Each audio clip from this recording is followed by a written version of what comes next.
would you actually trust a robot to settle your divorce? Let's jump right into this explainer. We are looking at pouring some serious psychological cold water on online dispute resolution. We're going to dive into that fascinating, kind of messy clash between the utopian dream of perfectly fair algorithmic judges and the incredibly illogical reality of the human brain. There's this massive, almost sci-fi promise floating around out there right now. The quote here really says it all. Eventually, ODR, online dispute resolution, might resolve most of the problems in our lives, with algorithmic approaches actually trusted more than human-powered ones. Legal tech optimists genuinely believe that in the not-too-distant future, lines of code might be better equipped to handle our business disputes or our neighborly arguments than an actual person. I mean, that is a massive claim, right? So, Section 1. The promise of robot judges. Quicker, cheaper, fairer? Proponents are heavily banking on the idea that bringing technology to the table will just completely strip away human bias. We're talking drastically faster case processing, entirely removing the need for expensive attorney fees, and unlocking this mathematically neutral algorithmic fairness. And honestly, if you have a system that processes cases instantly, doesn't charge you huge hourly rates just immediate an email thread, and looks at facts with pure, unfeeling algorithmic neutrality, why wouldn't you want that? The theoretical upside here is absolutely enormous. Moving on to Section 2, defining the ODR umbrella. A confusing catch-all. Before we get too far, it turns out this term is almost too broad to even be useful. As Professor Jean R. Sternlight points out, online dispute resolution is an extremely broad umbrella term encompassing any dispute resolution process that's technologically assisted. When you hear that term, you might naturally picture, an AI in a virtual courtroom banging a digital gavel. But technically, ODR applies to anything ranging from basic emails all the way up to those fully automated robotic judges. So, the systems we're talking about are just wildly different. On the low-tech end, you have things like simple email negotiations or family mediation via Skype, basically just using the internet as a glorified telephone. But then, on the high-tech side, you have fully automated smart contracts and blind bidding algorithms for personal injury claims. We're talking about situations where a computer acts as the ultimate decision-maker with zero human intervention. And this is exactly where Professor Sternlight steps into the arena. She essentially plays the bad guy to techno-optimists, acting as a self-described dispute resolution cynic. Her main goal, to pour that psychological cold water on the idea that computers can seamlessly solve all our problems. She looks at the high-tech stuff and says, hold on a second, you're forgetting something absolutely crucial here.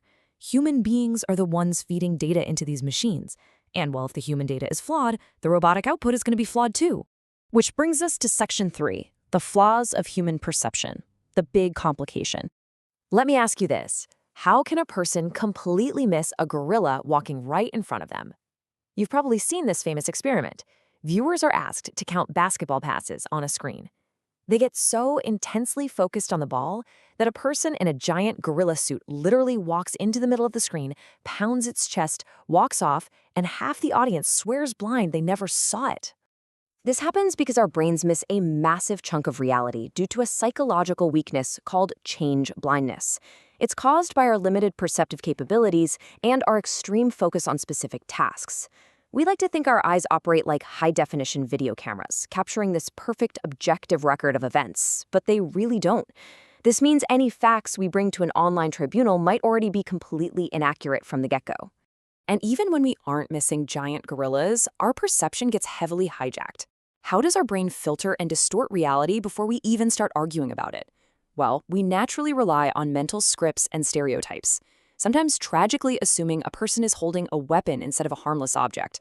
We perceive events based entirely on our political views. Studies even show we see things more positively just because we happen to be in a good mood. And of course, if something goes wrong, human nature guarantees we'll believe bad outcomes are everyone else's fault. We blame the environment for our mistakes, but blame someone else's character if they make the exact same error. Now let's look at Section 4, the malleability of memory. Bugs Bunny at Disney. See, our memory isn't a hard drive. It's incredibly malleable and degrades over time. Think about the timeline here. Day 1, the original event or dispute occurs. 1 month later, memories naturally begin to fade and little details drop out. Fast forward a year, and maybe misleading questions or photos are introduced by other people. By year 5, a completely false memory can be fully formed and confidently believed. It's like that famous experiment where researchers convinced people they vividly remembered shaking hands with Bugs Bunny at a Disney theme park, which is literally impossible because Bugs Bunny is a Warner Bros. Character. So here's the rub. Adjudication relies on contested, flawed facts. If humans are constantly bringing these completely false yet confidently held memories to the table, how in the world is a computer adjudicator supposed to spit out a fair and just solution based on bad data? A computer only knows what we tell it. If two people log into an ODR portal and submit two wildly different, deeply flawed, but intensely believed versions of reality, an algorithm can't just magically extract the objective truth. It literally just calculates a verdict based on the fiction we provided. Which leads us perfectly into Section 5. Can algorithms show empathy? The human connection. Let's compare the two approaches. On one hand, you have the computer adjudicator. It takes in data literally. It tries to resolve disputes by simply processing the contested, flawed facts presented by both angry sides. On the other hand, you have the human mediator. A human uses empathy and rapport. They help disputants realize their memory might actually be wrong through role reversal and active listening. If a computer cold calls you to tell you you're wrong, you're going to get defensive, right?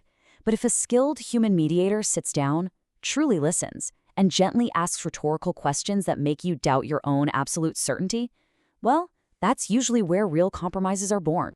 There are uniquely human tools required to change a mind. Just getting an automated app notification saying your memory is flawed is probably going to make you dig your heels in. But a human can establish genuine rapport. They deploy emotional empathy. They use nuanced body language and intonation. And they encourage role reversal and perspective taking. We fundamentally rely on the feeling of being genuinely heard by another person to let our guard down. That human connection bridges the gap between two deeply rigid viewpoints. So, while some people out there are dreaming of empathetic robot avatars in the future, we really have to ask ourselves, until computers can understand our irrationality, can they ever truly deliver justice?